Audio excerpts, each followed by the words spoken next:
네, 수요일 자 이분들과 토크로 콱콱콱콱 채우는 시간입니다. 토크킹 코너입니다. 김재섭 국민의힘 도봉갑 당협위원장, 장윤선 정치전문기자, 변희재 미디어워치 대표님 함께합니다. 안녕하십니까? 안녕하세요. 자, 이 코너가 인기가 상당히 좋습니다. 세 분을 기다리는 분이 많고요. 벌써 벌써 시작이에요? 쓰고 시작을 할 정도로 킹이 됐습니다. 토크킹, 뉴스킹 다 왕입니다. 자, 바로 지금 질문을 드리겠습니다. 자, 우리 3, 4부 여기서 이제 마무리를 지어야 되는데 질문들이 많고요. 해야 될 얘기들이 꽤 많습니다. 일단 대통령 지지율 얘기를 좀 해야 될 것 같은데 이렇게 국정수행 지지율이 좀 부정적으로 평가된다라고 기자가 도어 스태핑 과정에서 질문하니까 뭐 원인을 잘 알면 뭐 어느 정부나 잘 해결하겠죠라고 이렇게 얘기를 했는데 그래서 한 7월 4일인가 2주 전에는 지지율 별로 신경 쓰지 않는다라고 답했어요. 지지율에 대한 입장이 좀 차이가 있고 변화가 있다고 봅니까? 변 대표님부터 말씀 좀 부탁드리겠습니다. 근본적으로 차이가 없다고 생각이 들고요. 네. 언론 여러분들이 잘 알고 있지 않냐는 얘기는 그렇죠. 언론 탓이에요. 언론 당신들이 그렇게 물어뜯었으니까 아하. 내려가는 거 아니냐 이 취지고 원인에 대해서는 원인을 알면은 뭐 다른 정부들도 잘 하지 않겠냐 얘기는 원인을 모르겠다는 얘기예요. 원인을 모르겠다. 예, 그래서 그때 지지율 신경 쓰지 않겠다는 거의 똑같이 나는 지금까지 해왔던 국정 노선을 바꿀 생각이 없다. 그대로 가겠다. 지금 뭐 그렇게 해석될 수밖에 없죠. 김재섭 위원장도 그렇게 좀 해석이 됩니까? 그러니까 뭐 언론 탓은 아니고요. 예. 언론 보도에 지지율 하락의 원인이 너무 많이 나와 있기 때문에 아하. 이제 그런 부분들을 이야기했다고 생각하고 그거를 대통령 입에서 직접 다시 한번 반복할 필요는 없잖아요. 저는 이제 그런 의미라고 느껴지고 어떻게 대통령이나 대통령실이 지지율을 신경을 안 쓰겠습니까? 써야 되겠죠. 예. 제가 저번 주 저저번 주에도 말씀을 드렸지만 지지율 자체가 중요한 게 아니라 그 지지율을 가지고 무엇을 할 것인가가 중요하고 네. 필요한 정책들을 집행하는 과정 속에서 지지율 하락이 있다 그러면 그거는 불가피한 상황이다라는 것을 선회해서 말씀을 하신 거다. 이제 제가 그렇게 말씀을 드렸고 지지율 당연히 신경을 쓰죠. 제가 아시는 분들 대통령실에 계신 분들 역시도 지지율 굉장히 예민하게 많이 보고 있습니다. 그래서 그럼에도 불구하고 해야 되는 게 있다 그러면 좀 한다. 이제 이런 태도로 이해를 해주시면 좋을 것 같아요. 자, 지금 지지율 관련해서는 인사 문제가 가장 좀 문제가 되는 것 같아요. 인사 문제 때문에 그런 건데도 지금 보면 뭐 그 인사 문제에 대해서 좀 심각하게 생각하지 않는 부분도 있는 것 같기도 하고요. 심각하게 생각을 안 하는 것뿐만 아니라 뭐가 문제냐. 계속 그러니까 너희들이 답변을 잘못 하니까요. 알고 있다. 그러니까 아하. 국민 여러분들께서 잘못 알고 계시고 국민 여러분들이 잘못 알게 된 배경에는 언론의 역할, 언론의 문제가 심각하고 그리고 언론이 이렇게 쓸 수밖에 없도록 만든 당국자들 홍보 문제야. 그러니까 홍보가 제대로 안 돼서 그러니까요. 이런 문제가 생기는 거야. 그러니까 결국 우리는 굉장히 잘하고 있는데 제일 잘못하고 있는 부분이 홍보의 문제. 그리고 그 다음에는 언론의 문제. 그리고 잘못 알려져서 국민들이 오해하고 있는 문제. 아하. 이렇게 완전히 이렇게 이 사태의 상황을 바라보는 관점이 대통령과 대통령실 그 주변 그리고 국민들이 아하. 완전히 괴리가 있는 겁니다. 그러니까 상황 인식에 대해서 차이가 있는데요. 예. 어제 대통령이 이런 얘기를 했어요. 대통령은 안 보여도 된다. 스타 장관들이 많이 나왔으면 좋겠다. 그러니까요. 자신감을 네. 갖고 언론에 등장해서 정책을 설명해라. 수석들도 브리핑룸에 내려가서 정책이나 정부하는 일을 설명해라. 뭐 약식회견은 주 1회 브리핑룸에서 기자회견으로 하는 것을 뭐 논의 중이다. 이렇게 얘기를 하면 그동안 그럼 대통령이 맡고 있었다는 얘기야? 그러니까 이를테면 주 52시간에 대해서 장관이 길게 설명을 했어요. 주례 브리핑을 통해서. 그것은 2주 전에 예고됐던 거고. 그런데 그 이튿날 대통령이 도어 스태핑하면서 이거 정부 공식 입장 아니다. 이렇게 얘기를 해버렸어요. 그다음에 이정식 장관이 완전히 사라졌거든요. 그렇죠. 무대에 설 수가 없죠. 왜냐하면 대통령이 나서서 이거 정부의 공식 입장이 아니라고 하는데 장관이 어떤 설명을 할 수가 있겠습니까? 사실상 그동안은 그러면 장관이나 수석이나 대통령이 맡고 있었다는 얘기인가? 라는 의혹을 가질 수밖에 없는 상황이 되는 것이고요. 어제 오늘 최영범 홍보수석 나왔고요. 네. 오늘 라디오 인터뷰에 누굽니까 시민사회 수석까지 나왔어요. 강승규 시민사회 수석까지 나와서 정책을 설명을 하기 시작했습니다. 그러니까 좀 분위기가 바뀌는 것 같아요. 그러니까 이렇게 대통령이 전면에 나서서 하는 것은 역대 정권 그 어느 정부에도 없었다. 그러니까 과거는 대변인이 설명하고 대변인 설명이 부족해 그러면 홍보수석. 그렇죠. 홍보수석이 수석 설명인데 잘못해 그러면 비서실장. 제일 마지막에 대통령이 그렇죠. 나와서 최후에 설명을 하는 것인데 이 정부는 어떻게 된 게 완전히 거꾸로 해서 대통령이 다 얘기하고 그다음에 대통령실에서 해명하고 수습하느라 정신이 없는. 근데 그 안에서도 엇박자가 나고 이 사람은 얘기하고 저 사람은 딴소리하고 막 이래서 혼란을 키우는 이런 문제가 굉장히 컸었던 거죠. 지금 말씀하신 국정 홍보 부족이라고 했던 부분 그래서 좀 스타 장관 얘기도 하고 나가서 직접 언론에 인터뷰하라 이렇게 얘기한 부분 어떻게 보십니까 근데 대표님? 사실은 이게 대부분의 이 정권들이 네. 지지율이 떨어지면은 뭐 내부적으로는 이렇게 홍보 부재라고 생각을 해서 이 전방위적으로 홍보에 나섭니다. 사실은 뭐 노무현 정권이나 뭐 다 그랬었는데 이명박 정권 때도. 네. 근데 지금 그러면은 도어 스태핑을 하면서 이 장관들과 엇박자가 났는데 그럼 여기다가 도어 스태핑을 계속 유지하면서 장관들이 나서고 수석들이 나서면은 엇박자 안 나겠습니까? 또? 다른 얘기가 나올 수 있다. 또 다른 얘기 나오니까 이렇게 하려면은 처음부터 체계적으로 시스템에서 갔어야 되는데 지금 급하게 막 밀어붙여 무슨 뭐 군사작전 하듯이 그러면 이제 장관들끼리 수석들끼리 대통령도 한두 번만 어긋나면은 이 시스템도 또 붕괴가 되고 또 이제 이 윤석열 대통령의 이 인식이 문제가 되는 게 스타 장관을 자꾸 얘기를 하는데 네. 그걸 삼성의 CEO랑 같이 이건희 전 이건희 회장 아니 얘기를 삼성의 했어요. CEO들은요 매출을 올리고 수익을 올리면 스타 CEO가 되는 거지 언론하고 나가서 자기가 스타가 되는 게 아니에요. 돈 많이 벌어서 된 성적표 거죠. 가지고 이제 스타가 되는 건데 예. 장관은 매출이나 수익을 올리는 자리가 아니기 때문에 막말로 국민들이 정말 싫어하는 정책도 밀고 가야 되는 자리란 말이에요. 네. 뭐 국민연금이 지금 이 기고가 되는데 만약에 국민연금에 뭐 보상금을 뭐 줄인다 그러면 얼마나 욕을 먹겠어요. 네.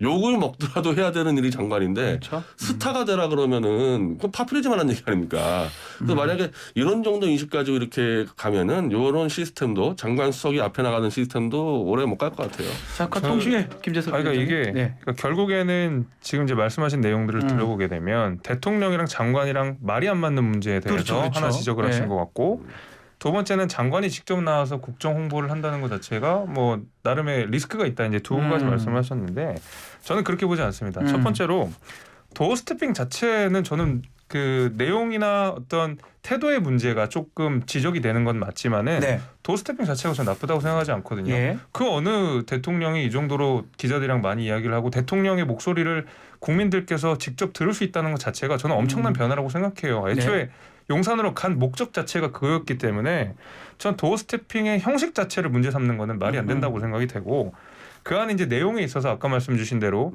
장관이랑 엇박자가 나는 부분에 대해서는 저는 이 안에 커뮤니케이션 조절이 필요하다고 봅니다. 네. 대신에 이제 그 대통령이 장관에게 지금 힘을 실어준 상황이거든요. 어쨌든 장관들이 나가서 국정 홍보를 해라. 전 이것도 좀 좋다고 보는 것이 뭐냐면 어제인가요, 그제인가요, 원희룡 장관이 직접 나와서 이런저런 얘기를 했었어요. 굉장히 반응이 좋았습니다. 네. 왜냐하면 GTX 그 조기 착공 문제나 주택 공급 문제들을 국토부 장관이 직접 나와서 설명을 해주니까 실제로 집을 가지신 분들, 그 다음에 GTX 뭐 ABC 노선을 기다리고 있는 분들은 굉장히 속시한다는 느낌을 받았거든요. 장관이 직접 얘기하는 것만큼 오히려 대통령 같은 경우에는 원칙적인 얘기밖에 할 수가 없는데 장관이 직접 나오면 훨씬 더 세부적이고 구체적이고 아주 가까운 근시일 내에 벌어질 일들을 국민들께서 바로 가닿아서 알 수가 있거든요. 네. 저는 이런 부분들은 굉장히 좋다고 생각이 돼요. 그래서 그 분야의 최고 전문가는 결국 그 장관입니다. 그 장관이 이야기하는 것은 신뢰도가 달라요. 저는 그런 의미에서 때로는 저항이 있는 정책이라고 하더라도 장관들이 나서서 국민들을 설득하는 과정 속에서 지지를 얻고 스타가 되라는 의미지 그냥 가서 무조건 공약들을 남발하라는 얘기는 아니거든요. 그러니까 이런 식으로 이해를 해주시는 게 좀 좋을 것 같아요. 자, 저희도 스타 장관을 만들어 드린다 하면 조금 이상한 것 같고 내일 고용노동부 이정식 장관이 출연할 것 같습니다. 저희 뉴스킹에. 그래서 뭐 대우조선 얘기도 좀 하고 하여튼 나와서 언론에 얘기하는 건 저는 좋다고 생각이 듭니다. 매우 다만 바람직하죠. 엇박자가 날까봐 또 혹시나 이게 더 나쁘게 작용할까봐 그것 때문에 얘기하는 거죠. 개인 플레이가 되는 수도 있어요. 그거니까요. 예. 정권이 약간 지조 떨어지면요 장관 개인 플레이가 되는 수도 있습니다. 근데 자, 이제 예. 저는 그 박수영 의원이 이런 말을 했어요. 장관들이 개혁 정책을 내놓지 않아서 구급 공무원 임용 같은 사적 채용 논란이 발생했다. 네. 그러니까 저는 좀 그 방어하는 것은 좋은데 안 맞다는 이제 거죠. 국민들이 상식적으로 판단하고 국민 눈높이에 맞는 해명과 설명을 해야 된다고 예. 생각합니다. 그런데 국민들의 눈높이에 전혀 맞지 않는 주장을 하기 때문에 오히려 빈축을 사는 경우가 많아서 저는 이런 내용을 좀 조심하셨으면 좋겠다. 그 사적 채용 관련해서 지금 어제 대통령실에서는 대선 승리를 위해서 헌신한 청년이나 인사에 대한 역차별 아니냐라고 하면서 약간 좀 국민 감정하고는 좀 차이가 있는 것처럼 느껴집니다. 예. 네. 그 이제 우선 여러분 국민의힘의 조직이다 그러면요. 거기에 20대 조직, 뭐 30대 조직 다 있을 겁니다. 대학생 조직. 네. 그 대선 같은 경우는 그런 청년 조직이 총동원돼요. 그래서 그 최소한 수백 명에서 수십 명 정도의 뛴 청년들 내에서 청와대나 인수위 들어가려고 사투가 벌어지고 네. 거기서 이렇게 선발이 되는 겁니다. 대부분의 경우.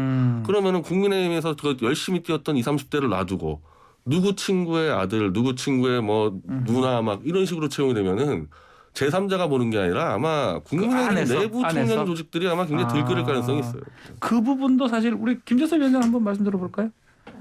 일단은 국민의힘의 젊은 조직들 가운데서 이번에 대통령실에 들어가신 분들이 제법 많습니다. 있어요? 제가 아시는 분들도 꽤 많고. 있고, 근데 그것과는 별개로 그 눈높이 안 맞다 이 부분에 대해서는 좀 지적을 겸허히 받아야 된다. 그럼 받아야 된다. 그러니까 예를 들면 캠프에 들어가는 것 자체가 사실은 그렇게 쉬운 일은 아니거든요. 그렇죠. 왜냐하면 당시에 윤석열 대통령은 유력 후보였고 국민의힘의 후보였고 또 이러다 보니까 사실은 캠프에 들어가는 것 자체가 사실은 일반 젊은 세대들한테는 조금 어려운 일이에요. 그렇죠. 당 생활을 오래 했거나 캠프 가고 싶어요 해가 뽑아주는 게 아니지 않습니까? 그렇죠. 쉽지 않죠. 그래서 그런 부분에 있어서는 아무래도 뭐 누군가의 추천을 받아서 들어간 건 맞죠.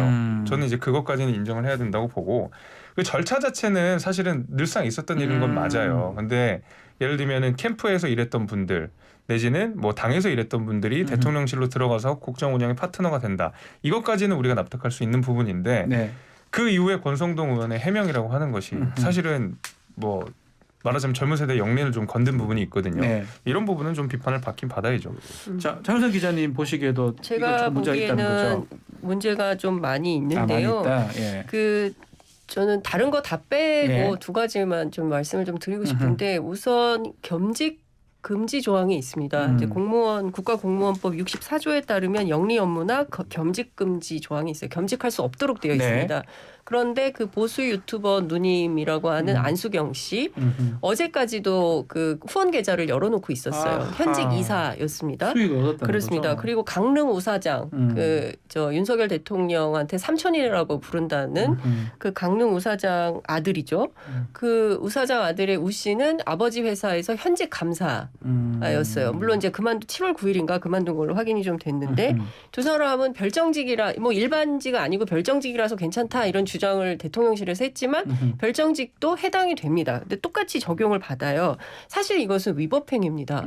그러면 모든 공무원들한테 투잡을 허용할 거냐? 아니지 않습니까? 그러면 이 부분에 대해서는 당연히 위법한 부분에 대해서는 법률적 처리가 필요한 부분이다. 이거 그냥 그만뒀으니까 넘어간다. 이렇게 넘길 일은 아니라고 생각을 하고요. 그리고 뭐 대통령실에서는 이렇게 주장을 해요.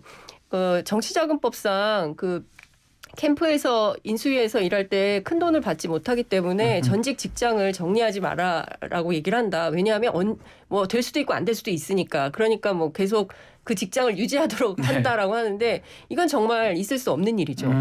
심사 중인 공무원인데 그리고 공직을 수행하고 있는 분인데 그분한테 그냥 겸직을 허용하도록 한다. 이 해명 자체가 불법의 소지가 있다라는 것이고요. 두 번째는 그 정치 중립의 의무를 위반한 거예요. 아버지가 그 선관위원인데 괜찮다. 왜냐하면 이건 지역 선관위고 관계가 없다라고 주장을 하지만 선관위의 기본 업무는 부정선거를 단속하는 것이고요. 문제가 됐을 때 수사할 수 있도록 이첩할 수 있는 권한이 있지 않습니까? 그런데 이게 아무런 문제의식이 없는 것처럼 괜찮다고 얘기를 해요. 근데 이거 지금 김영란법 그리고 이제 그 선거법상의 정치중립 의무 위반 이거는 꼼꼼하게 살펴봐야 되고 이해충돌 위반도 되죠. 그리고 제가 꼭 지적하고 싶은 것은 도대체 공직기강 비서관은 무엇을 하고 있는 거냐.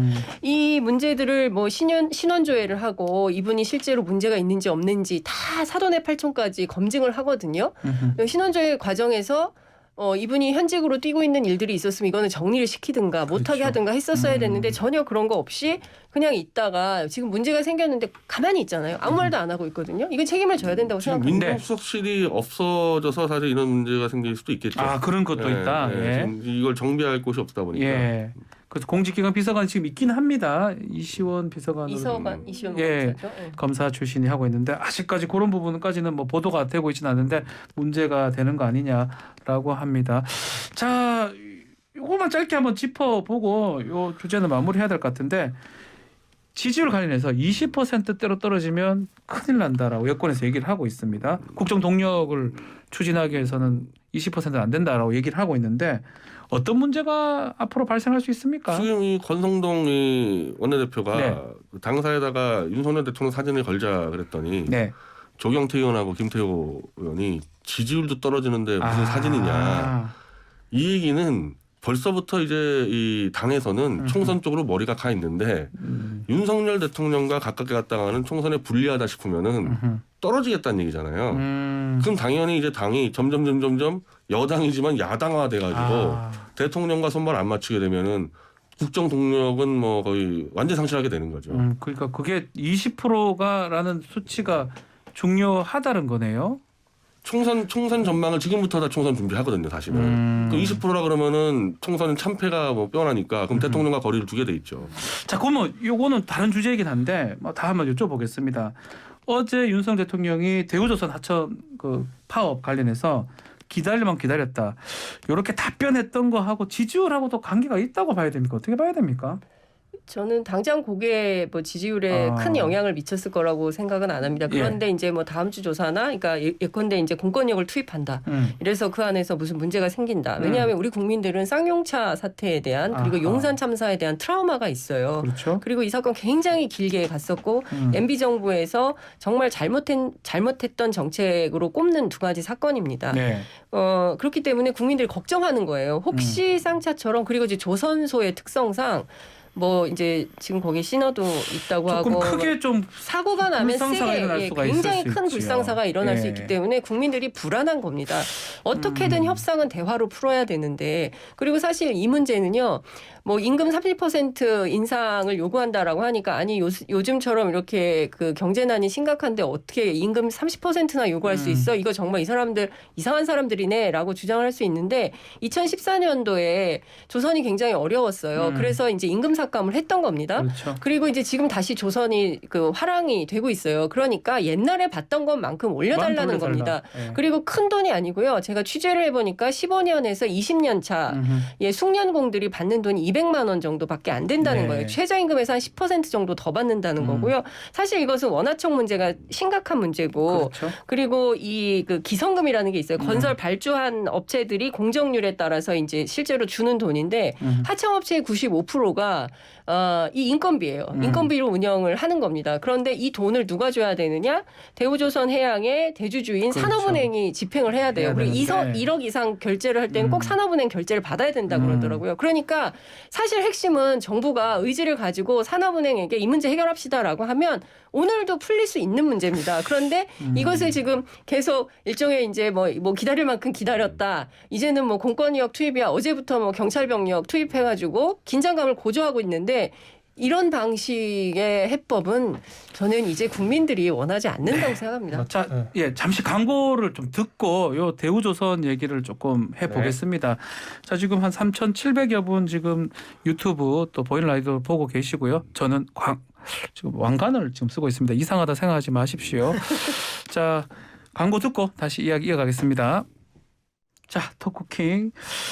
자, 지금 3부에서 대우조선 해양 사태 얘기를 하면서 왜 지금 시점에서 이것이 언급이 되고 문제가 되느냐 얘기를 하다가 조금 광고를 들었는데요. 김철민 위원장님은 어떻게 보십니까? 우선 원칙부터 말씀드리게 되면 네. 불법 파업은 엄격하게 법과 제도에 의해서, 법과 원칙에 의해서 우리는 네. 엄격하게 대응해야 된다고 생각합니다. 그리고 그 윤석열 정부가 민노총의 불법 시위나 불법 파업에 대해서도 저는 엄격하게 대응해야 된다고 네. 생각합니다. 근데 이번 대우조선해양과 관련된 그 이번 파업에는 조금 포인트가 저는 잘 안 맞다고 생각해요. 그러니까 지금 이게 문제의 핵심은 대우조선해양 원청이 있고 거기에 이제 일을 받아서 하는 하청이 하청의 있는데. 노조가 이제 시위를 하는 상황이거든요. 네. 이들이 불법 파업을 하는 건 맞습니다. 그거 실제로 회사에 악영향을 미치는 것도 맞습니다. 하지만은 그 하청이 굉장히 취약한 구조거든요. 왜냐하면 원청의 기득권을 내려놓지 않는 상황에서 하청에 말하자면 하청을 착취하는 방식으로 계속 단가들을 줄여왔거든요.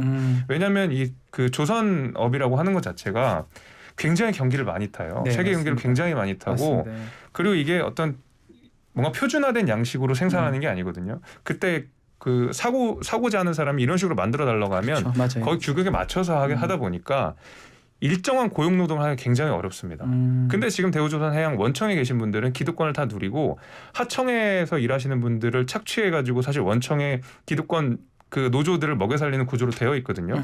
근데 지금 윤석열 정부는 그 하청과 맞서 싸우겠다라는 거라서 포인트가 좀 잘 안 맞다고 생각해요. 오히려 지금 원청에서 말하자면 자신의 기득권을 내려놓지 않을 상황에서 하청 노동자들의 어떤 사실상의 착취를 통해서 자신들의 기득권을 누리고 있는 이들에 대한 엄단을 한다 그러면 사실 윤석열 정부는 오히려 국민들한테 맞는데. 칭찬받을 거라고 생각합니다. 근데 원청 하청 다른데. 그렇죠. 지금 이제 하청 이 노동자들 같은 경우에는 지금 30% 인상이 아니라 이렇게 저렇게 조정해서 이제 10% 인상을 요구하는 상황이고 네.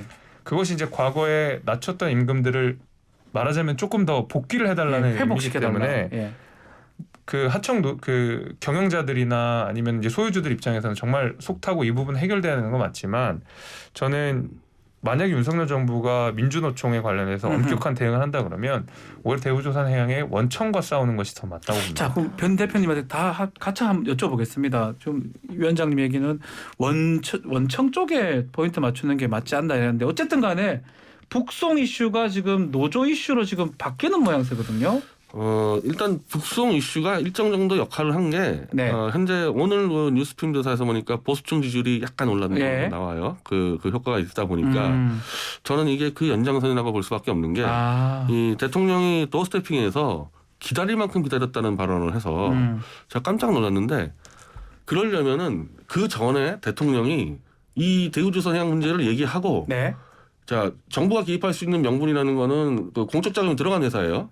그리고 이거는 개별 노사 간의 문제가 아니라 원청과 하청 문제니까 네. 정부가 충분히 개입할 소지가 있는데 그러면 이제 정부가 개입하겠다. 이건 더 못 기다리겠다. 개입을 하고 개입한 다음에 이제 못 기다리겠다. 공권이 나와야 되는데 이 중간 단계를 뛰어넘고 뭘 한 게 없는데 더 이상 못 기다리겠다. 공권력 들어가겠다. 이거는 그러네요. 그러고 보니까. 이거는 그 보수층의 이건 정치적 메시지지.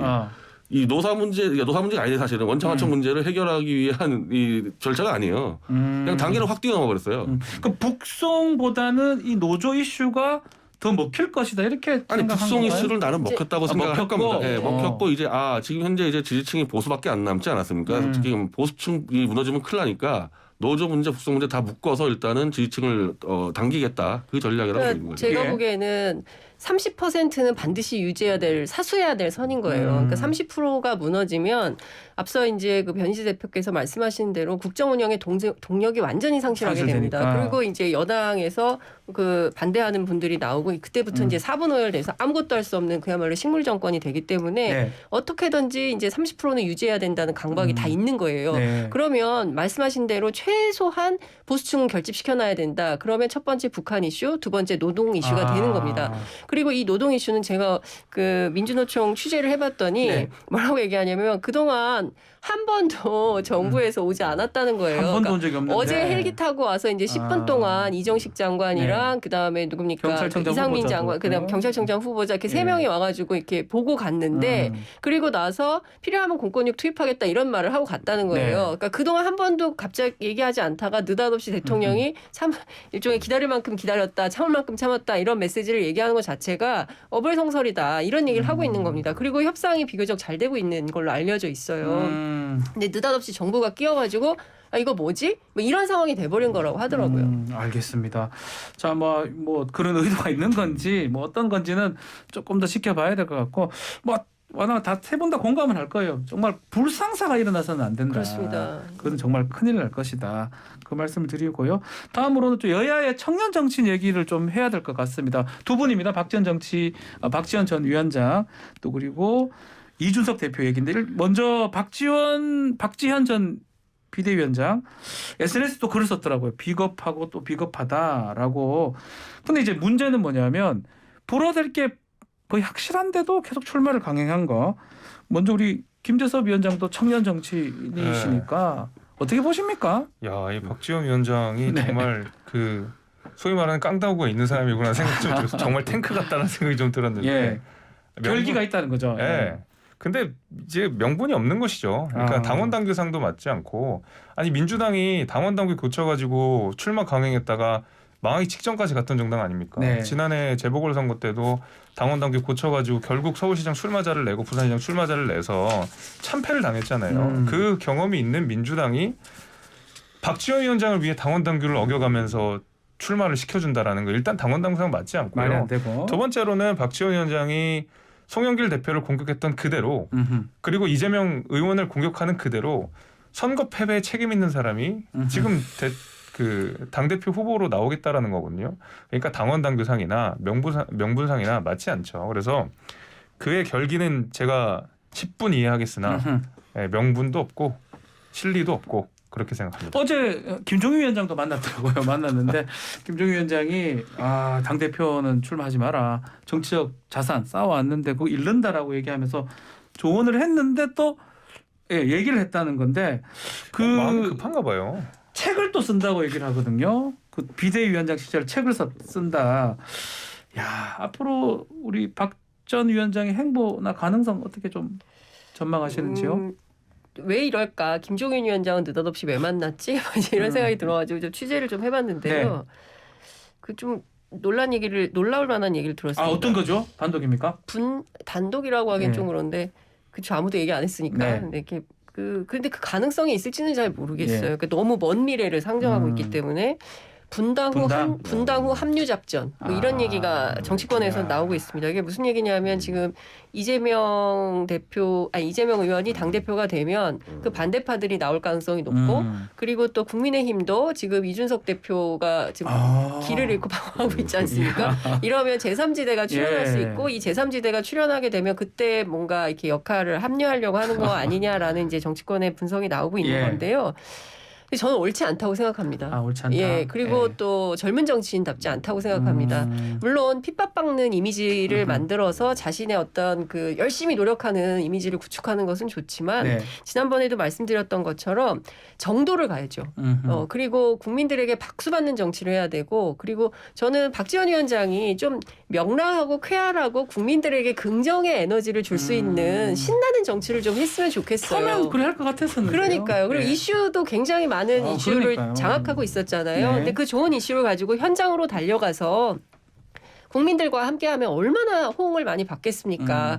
그런데 보면 방식 자체가 너무 올드 패션이에요. 그렇죠. 그래서 이게 신선한데요? 신선하십니까? 굉장히 신선한데요? 글쎄 제가 보기에는 변 대표님요? 신선하기보다는 충격적인 일들이 그 표현이 더 많네요. 20년 제가 정치를 취재했지만 항상 못 보던 일들을 박지원 위원장이 많이 하는데 지금 이것도 근본적으로 이제 정치든 뭐든 청년을 우대한다 하더라도 어쨌든 바닥에서 시작하는 건 기본이란 말이에요. 그러니까 재벌 총수라 해도 자기 아들을 어쨌든 회사의 바닥에서 키우는 게 성공을 하지 그냥 투입하면 망하는데 지금 이제 김재섭 위원장 지금 이제 지역위원장 아니십니까? 그게 어쨌든 지역에서 바닥을 깎으면서 뛰는 게 정치. 김재섭 위원장처럼 하는 게 어쩌면 맞죠. 근데 지금 이 박지원 위원장은 너무 중앙 무대에 상층부만 지금 가는 것 같아요. 그러니까 지금 김종인 위원장을 만나는 것 자체가 상층의 그 노회한 정치꾼들하고 만나게 되는 건데 책을 쓰는 것도 마찬가지고 지금은 오히려 차라리 어디 하나 똑 하나를 잡아서 거기서 지역에서 평당원으로 뛰다가 지역위원장 선거 나가서 다시 바닥에서 올라가는 모습이 맞는 거지. 이렇게 계속 위에 하게 되면요, 이 정치꾼들이 또 그걸 이용해 먹습니다. 이용한다. 언론도 이용해 먹고. 언론도 이용한다. 그래서 굉장히 좀 안 좋은 방향으로 가는 것 같아요. 세 분 다 좀 비슷하게 보고 있는데 또 영 다른 행보를 좀 보이고 있는 이준석 대표에게도 하지 않을 수가 없는데 자맹인지 아닌지 뭐 알 수가 없습니다. 부산 강안리에 있다가 또 춘천에 있다가 강원도 지금 가고 있는 것 같은데 김재섭 위원장이 혹시 연락합니까? 문자라도 좀 징계 받기 보내주시나요? 전에 한번 연락한 적이 있습니다. 그 이후로는 제가 연락을 따로 못 해봤는데 저는 지금 행보 좋다고 봐요. 예. 어떤 의미가 부산, 강원도, 뭐 춘천, 원주, 강릉 이렇게 의미를 부여하는 겁니까? 아니, 별로 저는 그 행보에 의미를 두는 건 아니고. 네. 그러니까 언론에서는 윤핵관을 근데 예를 들면 충청도로 가면 윤핵관이 없나요? 뭐 어딜 가나, 그러니까 호남을 제외한 어딜 가나 윤핵관은 다 있습니다. 네. 그래서 저는 거기 행보의 의미를 담지는 않고, 그러니까 지역의 의미를 담지는 않고 이준석 대표가 철저하게 장외에서 이렇게 있는 것 자체는 네. 좋다고 보는 것이. 왜냐하면 장내에서 싸우게 되면 그것 자체가 또 논란이 되고 또 비판을 받게 되고 이준석 대표 스스로의 정치적 자산들이 소비되는 모양새가 나올 텐데 네.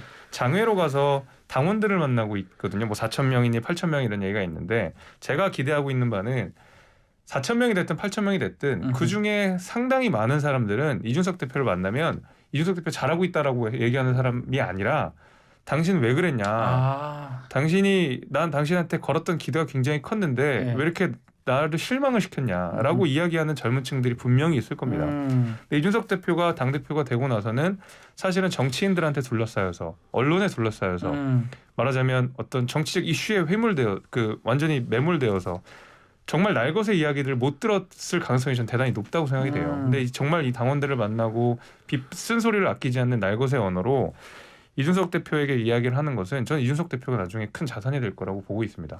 6개월 뒤에 당대표로 복귀하는 시나리오 이것도 변 대표님 어떻게 보십니까? 예를 들면 지금 이렇게 하는 거에 대해서 이준석 대표를 어쨌든 숙청을 한 윤핵관과 저 보수태극기 세력이 이거를 곱게 볼까요? 이런 형태를 안 좋게 볼 것 같기도 한데요. 그러니까 이 도강양해라고 이제 칼을 갈 때는 남이 안 보이는 데서 갈아야 되는데 이제 제가 볼 때 이건 자기 세력을 키우는 건데 남들이 다 보게 키우면은 지금 이준석 대표의 가장 지금 위험은 경찰 조사인데 윤핵관이나 이쪽에서 이걸 보고 이준석 대표가 제기를 하네?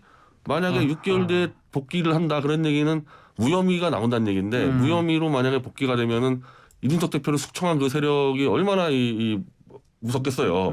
그러면 지금 이런 행태를 가만히 놔둘 것 같지가 않거든요. 그래서 제가 개인적으로는 이준석 대표한테 좀 조언을 드리고 싶으면은 이 경찰 조사 관련해서 자기 결백을 주장하는 투쟁을 하든지, 그걸 하든지, 결백 주장하는 투쟁하든지, 아니면은 이거는 완전 자명을 하든지 해야 되는데 아예 모르게. 지금 윤리 판단이나 경찰 조사에 대해서는 함구하면서 세력을 키우고 있으니까 반대파들이 이걸 가만두겠냐는 문제가 있어요. 와, 변희 대표님은 또 다른 또 시각으로 자명을 하려면 자명을 해라. 진짜 자명을 해라. 이렇게 의견 주셨습니다. 저는 그럼에도 불구하고 정치인 이준석은 참을 수가 없는 거죠.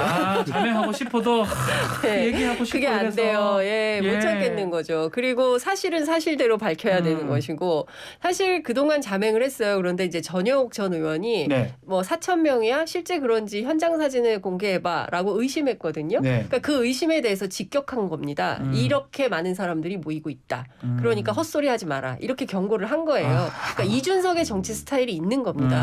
그리고 저는 뭐 이러니 저러니 해도 현장에 답이 있다고 생각을 하고요. 이준석 대표가 기소 여부가 굉장히 중요한 포인트죠. 경찰 조사 그리고 사실 이 사건이 실제로 이준석만의 문제가 아니라 그 김성진 아이카이스트 대표가 뭐 감사원에 있는 공무원한테까지 뭐 순금 얼마를 줬다는 지금 보도가 나오고 있어요. 그러니까 전반적인 부패 스캔들로 이어질 가능성이 굉장히 농후한 사건이 수사 중인 걸로 전해지고 있고 이 상황에서 본인은 본인의 정치를 계속하는 것이고 저는 이 세력화는 멈추지 않을 거라고 봅니다. 그리고 이 세력화가 커지면 국민의힘 뭐 지금 뭐 윤핵관이라든가 뭐 보수 태극기 세력이요? 뭐 이런 분들이 주장을 했지만 그 배를 엎어버릴 수도 있는 겁니다. 저는 이렇게 해서 세력화하는 것이 이준석에게 결코 나쁜 정치는 아니다라고 생각을 하는데 다만 그럼에도 불구하고 여당 대표가 성상납 스캔들에 휘말렸다는 것 자체로는 매우 심각한 문제고 그 자체에 대해서는 여태까지 사과 잘 안 했잖아요. 정리가 필요하다고 봅니다. 마지막으로 요거는 아마 변 대표님 말씀해 주시면 좋을 것 같아요. 지금 이 와중에 지금 국민의 윤리위가 김성태하고 그 염동열 의원한테는 다음권 정지 3개월 내렸거든요. 그 형사재판 가는 건 3개월이고 의심 나는 건 6개월이고 이걸 어떻게 봐야 될까요? 짧게 좀 말씀해. 사법 사건에 대해서 윤리위는 최소한 기소나 1심이 나오고 징계하는 게 관례인데 이준석 대표만 아주 특이하게 수사 중에 그냥 징계를 했기 때문에 그냥 정치적으로 정치 싸움인 그래서 것이다. 앞뒤가 안 맞게 된 거죠. 이 문제 때문에. 그리고 요즘 하나 제가 오늘 특종 네. 하나 뭐 말씀드리면은 특종입니까? 저 특종. 건희사랑의 저 강신업 그 회장이 예. 아이카스트 김성진 대표를 오늘인가 내일 만나는 걸로 돼 있어요. 아, 둘이 만난다고요? 그래서 김성진의 그 리스트 상상남 리스트를 이제 강신업 그 건희사랑 회장이 이제 들고 예. 감옥에 있는데 어떻게 면회에서 변호사니까 이제 접견해서. 가가지고 이제 자기가 이제 변호사 선임해가지고 알겠습니다. 끝장을 내겠다고 지금. 알겠습니다. 자, 오늘 토크킹 센 여기서 단독이다. 네, 마무리하겠습니다. 변희재, 장윤선, 김재섭 위원장이었습니다. 감사합니다. 감사합니다. 감사합니다.